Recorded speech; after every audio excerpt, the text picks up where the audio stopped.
Mama, I want more toy. Hello. I'm finally getting around to talk about what I actually got from TFCon. A lot of people, my friends included, got a bunch of stuff, like art and a bunch of figures.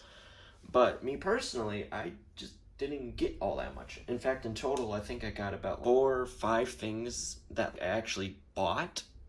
And don't get me wrong, you don't have to buy stuff to enjoy it, but I'm just like, oh, I just gotta buy something, and I just couldn't convince myself to buy any more than that. Otherwise, I would have been completely without money, essentially, by the end of it. But one of the first things that I bought was this smokescreen here. Now, there is a Beast Hunters version of him, but this here was a Japanese release, if I remember correctly. I think it was for $70. A little steep, but it was about the price that I'd seen him on other sites, so I couldn't really complain. And look at him. I just love Smokescreen, quite frankly. I think they should have made him Hot Rod in hindsight in the Transformers Prime show. His character arc was very similar to Hot Rod's in other media and just could have been done. If you just removed Smokescreen's name, replaced it with Hot Rod, would have been the exact same. Beat for beat, bar for bar, that is exactly how it would have gone.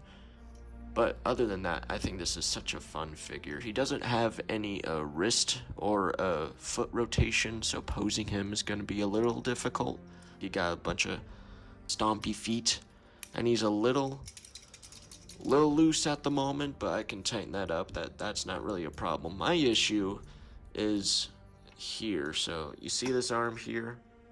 This doesn't really peg in all that well. It's like friction based, so it can pop out randomly. Now remember, first time transforming Smokescreen here, the arm just kept on popping off, and it was just so frustrating, because I'm like, I love Smokescreen, why are you doing this to me, Smokescreen? But the transformation itself is pretty simple, quite frankly. You put all this together, these folding down is so nice. It kind of reminds me of that third-party Wheeljack, how the front of that vehicle mode has these little flaps to hide the gaps where you'd normally put his swords, but instead it fills it out a lot nicer, if you ask me. And then for these, you just fold these around. Same thing on the other side.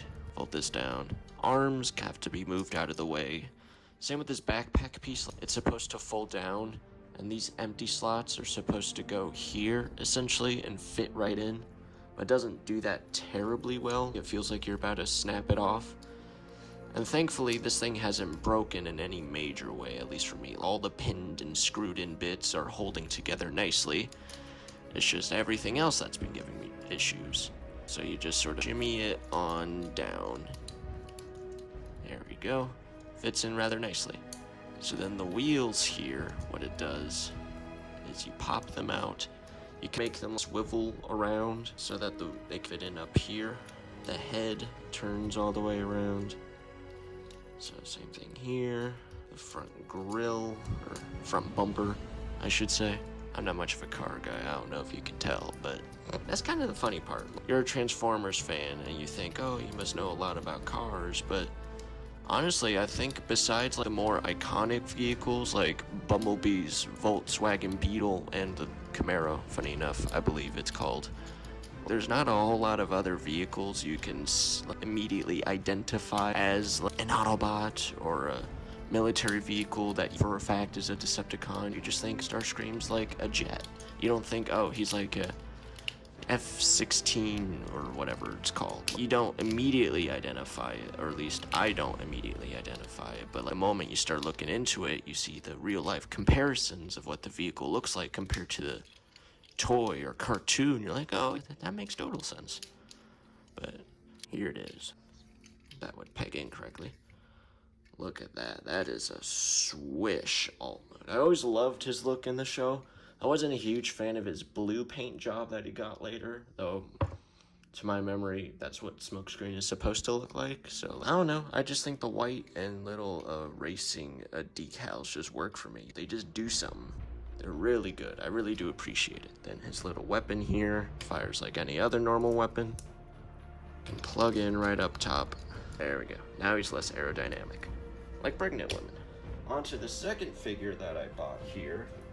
It was this Generations Warpath. Now, I'd been looking for this warpath for a while, and it was always easy to find, so I never gave it much thought. And funny enough, I think I could buy him cheaper online, except a lot of the time this missile bit was always missing, and even though I don't care for the gimmick very much, so he can fire his missile, or he's supposed to.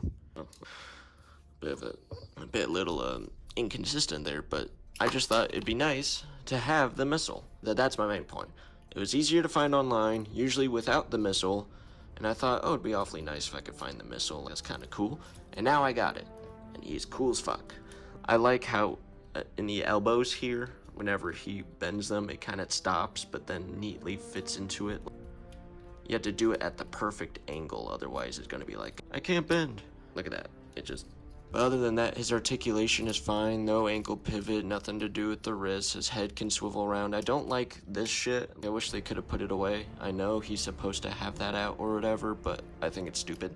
Dude, just tuck it away. There's a giant fucking gap here, and there's nothing I can do about it. Now for the transformation itself, I think it is super satisfying. Way more satisfying than the War for Cybertron version. The War for Cybertron version of Warpath I owned for a short amount of time, and it was fine. I don't think it was a bad figure by any stretch of the word, but this just looks so much cooler. That's what I feel about a lot of modern figures, like Skids, for instance. Legacy Skids is a pretty nice figure, but I think the Generations version of him, where it's an IDW look, just looks so much fucking cooler. I don't think it's necessarily accurate to what his normal character description is, but all those weapons, man, you just can't get mad at that. Missile back in, and this is beautiful. This is an awesome fucking tank. I would have sex with this tank if I could, but I won't have sex with this tank, because that's not allowed. Now, the third figure that I bought was, in my opinion, a little overpriced, and I should have bought it online for cheaper since I knew of at least one listing that was cheaper, but it was there in person, and it was Transformers Prime RC. Now, I had the APC version of RC, which replicated her first edition transformation and look and overall height, but I didn't like how it was height-wise, how it compared to the other figures that I had, because the APC version of her was taller than Cliffjumper. No, I appreciate a tall Dom Gothy mommy or whatever the fuck, but like, RC is short. She's a short little bike in the show. Let her be small, bro. Or at least let it be size accurate. If she's gonna be big, let her be accurately big, not like strangely inaccurately big. But I don't necessarily appreciate. I think what the APC version had over this one was the weapon management, because she only comes with one arm, or I guess arm blade, which had different sizes, which I did like. I liked how it could be a variation, because this is remarkably big for her tiny little scrawny anorexic forearm. And then the gun, what it would do was it would plug into her hand and hide it. As for this one, where she has to hold it, and both of these weapons are just so oversized. It's so strange to me. That's what it mostly is. It's very strangely put. Like, the proportions of the weapons are very wrong. And it sucks that the backpack is so fucking huge. That's another thing the APC version did a lot better. The only thing the APC version did worse was plastic quality and size accuracy. Everything else about APC's version was beautiful in my eyes. But for the transformation, I think the transformation is a lot simpler, obviously, since it is a deluxe figure. And I really do enjoy how nice it is. It is very satisfying to transform. The wheels can be a bit difficult, especially when trying to transform her back. Whenever I try and transform RC back, the wheels are the things that give me the most hell, because they connect so neatly, and then you try and separate it, and it's like, oh, I don't want to break through this. I don't think it feels brittle necessarily, but it is an older toy, and the last thing I need to do is waste the $60 that I spent on her. That's the last thing I want to do. Now the head just tucks in like that. It all goes up. Her hands fold in, so you fold at the bicep, then fold at the wrist, and then This little slot here goes into this peg on the side of her motorcycle mode. So you do that, hands just hold on to each other. He's gripping for dear life. And this all folds over, and then these little wing door panels plug into the sides of her shins. And then this folds in, and voila, we have a beautiful bike mode. I gotta say, Prime and animated, Transformers animated toys especially, have awesome transformations. I don't know what kind of copium everyone else is smoking these days, but like, you look at the accuracy of the toys and the distinct vehicle modes that they are able to turn into, that there's such an awesome blend of aesthetic and mechanical engineering that I don't think has really been beat. It's certainly been matched, don't get me wrong, but like, when you're talking about simplicity and the genius of those transformations, there is no competition. Now, the next thing that I bought was not a figure, however, it was, in fact, an upgrade for a figure. Now, normally, Windblade doesn't have these beautifully 3D printed little pieces. Now, I can't remember the store that I bought them from. I will have to link it in the description down below, but look at that. That is awesome. They also offered swords. They offered parts to make your sludge turn into a paddles. They offered wings to make your swoop have larger wings. They just offered so much, and these were $5. I think it's $8 on their store online, but it was so cool. I wish I'd bought more, but at that point it was the third day, and I had basically spent as much money as I could. So I just wanted a little knick-knack to make this gift that I was given that much better, because this is fucking cool. I'm pretty happy with what I've got here. This is pretty awesome. I do like this. I'll definitely have to get some Toy Hacks stickers and add to it, because what I like to do is whenever I'm given a gift, like a Transformer gift from someone, I just gotta cover it in stickers, get upgrade kits. I gotta show my appreciation by making it that much better. I don't think this figure is necessarily shit. I think the shoulder bits, there used to be a tab here that would prevent the shoulder from moving any way it wanted to. I just snipped that off, and now it feels so much better. I think this deluxe figure is very nice. It is a very nice figure, but I just want to get upgrade kits to show my appreciation for it. So I bought the upgrade kit. Then the last figure that I bought was this little nugget, Wind Charger. Now, I believe he was a Legends class figure back in the day, or whatever the specific toy line was. Now, I remember hearing about him and being very impressed with the fact that unlike many other figures, he could fold his hand in and give you a little weapon. That's cool as fuck, man. That is awesome. Same thing on the other side of his hands. That's cool, man. I grew up on Prime and all this other stuff where the weapons just popped out of their hands. And that's really cool. Does it make too much sense? Not necessarily, but it's really cool. So you fold it back in. Now this dude's name, Wind Charger, he has this little reveal the shield gimmick where you press down on this sticker to reveal his insignia. And while that's very nice, very cool to have a toy gimmick, always appreciate that. What I think is kind of stupid is the fact that they're going, oh, what side is this character on? Who could he possibly be? Listing off his name while on the actual box is the insignia that he is a part of. They're like, oh, which team is he on? While the Autobot symbol is next to his fucking name. What mystery is that? Well, what are you doing?